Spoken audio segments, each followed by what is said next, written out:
Y hemos sido sometidos a campos que podemos... No te irradio. Podemos comentar cómo el campo electromagnético terrestre, aproximadamente 50 microteslas, es lo que nos está rodeando, eso oscila con las llamaradas solares, etcétera, etcétera. Pero fíjense ustedes que, efectivamente, nosotros estamos compuestos de un 70% de agua, y sobre esa agua que hay dentro y fuera de las células, las radiaciones ionizantes, X, gamma, ultravioleta, rompe esas moléculas y forma radicales libres. Entonces el organismo intenta defenderse con sus sistemas antioxidantes, pero la radiación electromagnética, que no es capaz de romper la molécula de agua, sí incide sobre otra característica de nuestro organismo, y es la actividad eléctrica. Somos organismos que están funcionando a través de intercambios de electricidad que permiten intercambio de información entre sitios muy distintos del organismo, y el cerebro manda orden al músculo a través de una serie de corrientes eléctricas. Y eso, en algunos órganos, como el cerebro, como el corazón, genera campos magnéticos.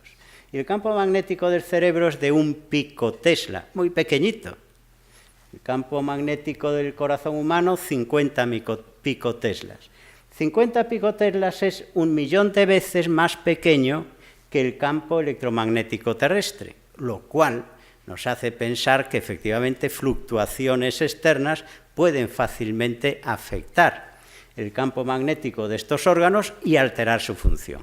Entonces, eso es lo primero que tenemos que tener en cuenta. Lo segundo es que todos los organismos, desde organismos unicelulares hasta aves, pequeños mamíferos, la misma paloma, se mueven a través de campos y se orientan y hacen sus madrigueras a través de campos magnéticos terrestres que les dice cuál es la dirección correcta para hacer sus madrigueras. Fíjense que el pico de la paloma tiene partículas de hierro que se orientan hacia el norte, y eso les permite hacer las migraciones, kilómetros y kilómetros, cientos o miles de kilómetros, porque les orientan esas partículas de hierro que tienen en el pico. Por tanto, el magnetismo es algo fundamental en la especie viva. Y fíjense un trabajo que acaba de salir hace muy poquito, interesantísimo. Han determinado que en el córtex prefrontal y en otras áreas del cerebro existen depósitos de partículas magnéticas. Y cuando se ha analizado esas partículas, resulta que no son partículas que se formen aglomerados de hierro en el cerebro porque haya una rotura vascular, etcétera, etcétera. No, es porque entran del exterior. Y han comprobado que entran a través de la vía basal, por los bulbos olfatorios, y se depositan en el cerebro.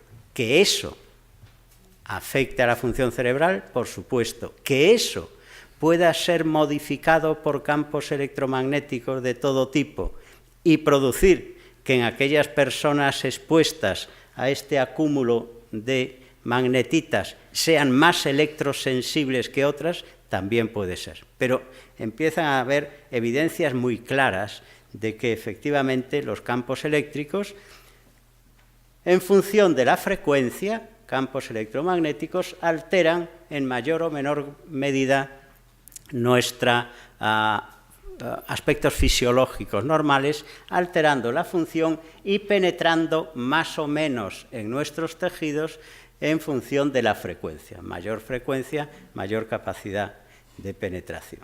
Y esto produce situaciones que se llaman de electroestrés, por ejemplo, situaciones de electrosensibilidad y situaciones más severas ya de incapacitación cognitiva importante o significativa. Y todo eso, haciendo un resumen de las patologías derivadas de la exposición a campos electromagnéticos, aquí he puesto una lista de una serie de enfermedades ligadas a esa exposición. No es una lista completa, hay más patologías, pero esto resume por órganos neurológicos, mentales, cardiopulmonares, reproductivos, tumorogénesis, etcétera, etcétera. Cómo los campos electromagnéticos están en relación con la aparición de muchas de esas patologías. Lógicamente, esto es un tema de discusión científica y en ciencia no hay nada exacto y, por tanto, los detractores de los efectos perjudiciales de los campos electromagnéticos tienen que ser contrarrestados por aquellos que pensamos que sí, mediante datos científicos, no la discusión banal. Y eso es lo que enriquece a la ciencia. Pero cada vez hay más información de que nosotros somos muy sensibles a los campos electromagnéticos y que en personas más sensibles se manifiestan rápidamente, pero en aquellas personas que no se manifiesten, no quiere decir que no les afecte. Pueden afectar y aparecer a más largo plazo. Hay personas que viajan, hacen vuelos transoceánicos y no tienen jet lag. Hay otras personas que tienen un jet lag bárbaro. ¿Qué significa eso? Que la capacidad de adaptación a los cambios, lo que antes se comentaba, es distinta de una persona a otra. Pero el que no le afecte, pues está más protegido. Pero si está expuesto crónicamente, eso puede dar lugar también a alteraciones. Y todas estas funciones dependen, ya lo hemos visto, de la producción de la melatonina. ¿Por qué hablo otra vez de melatonina? Porque la melatonina media muchos de los trastornos de los campos electromagnéticos. Y está regulada por un reloj biológico que está ahí en la parte más antigua del cerebro, en el hipotálamo. Son 20.000 neuronas nada más, que tienen una serie de genes, que se llaman genes reloj, que se expresan de manera rítmica. Y cada 24 horas, en condiciones normales, hay un ciclo de expresión de esos genes, y esos son los que regulan todas nuestras funciones metabólicas, endocrinas, de división celular, de adaptación de nuestra respuesta al sistema inmunitario, y son ritmos muy específicos.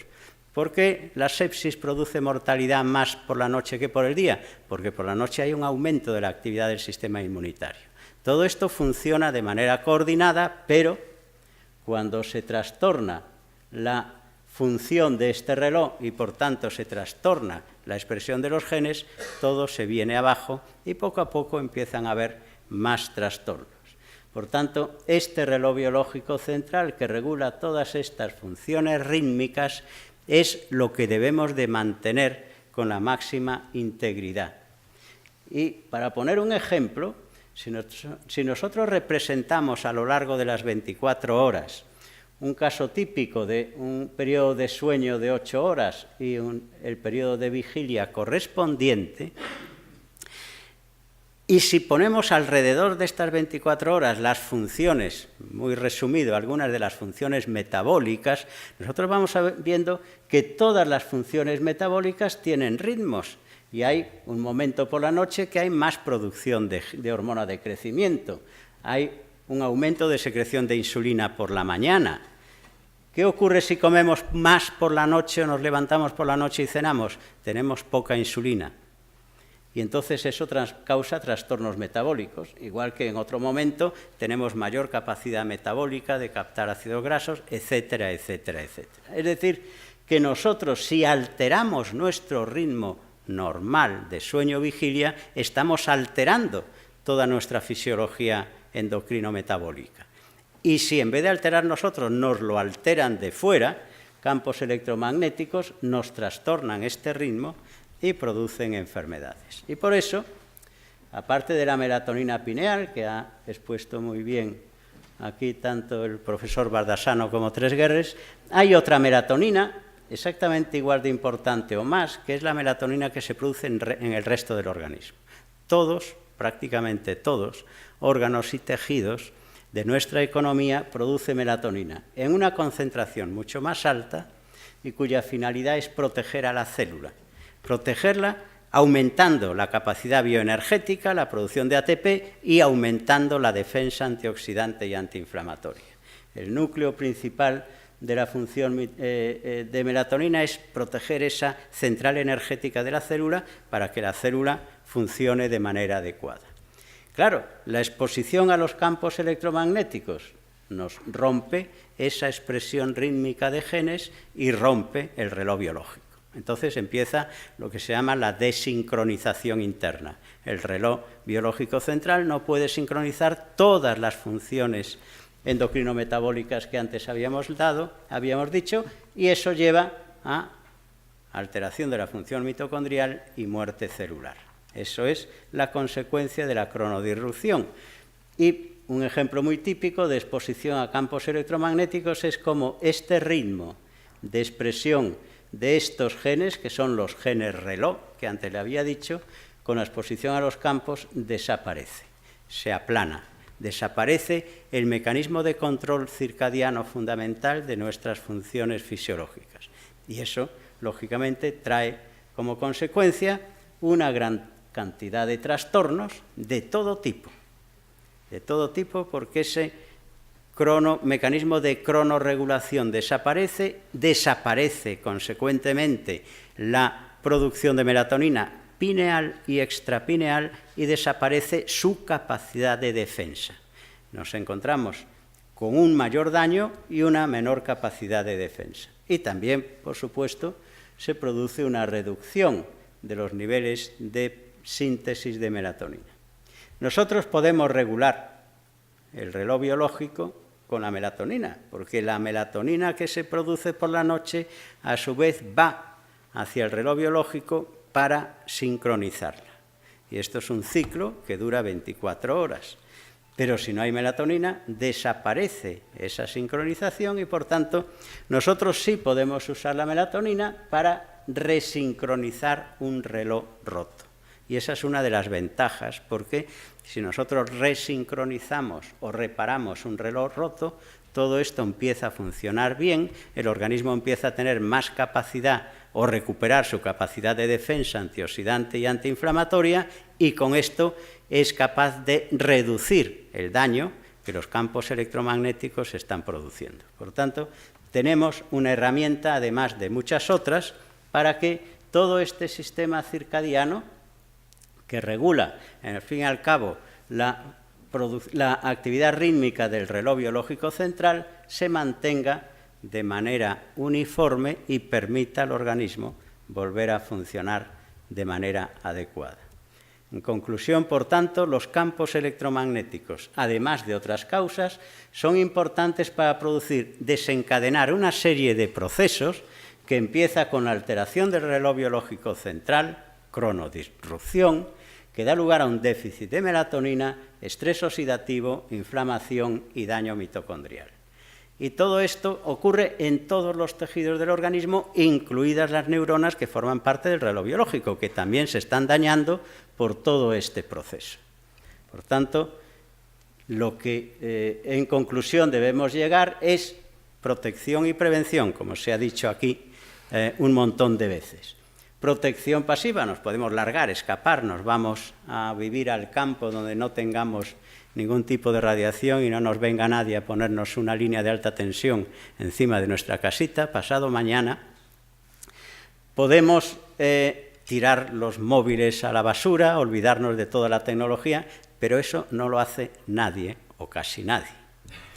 Entonces, la protección activa es contrarrestar los efectos deletéreos, restaurar ritmos biológicos, contrarrestar esa cronodisrupción y, por supuesto, reducción, que es una de las cosas que aquí tratamos, los límites de exposición de los organismos vivos, porque no solo humanos, sino animales, que están dañados por esta contaminación electromagnética. Muchas gracias.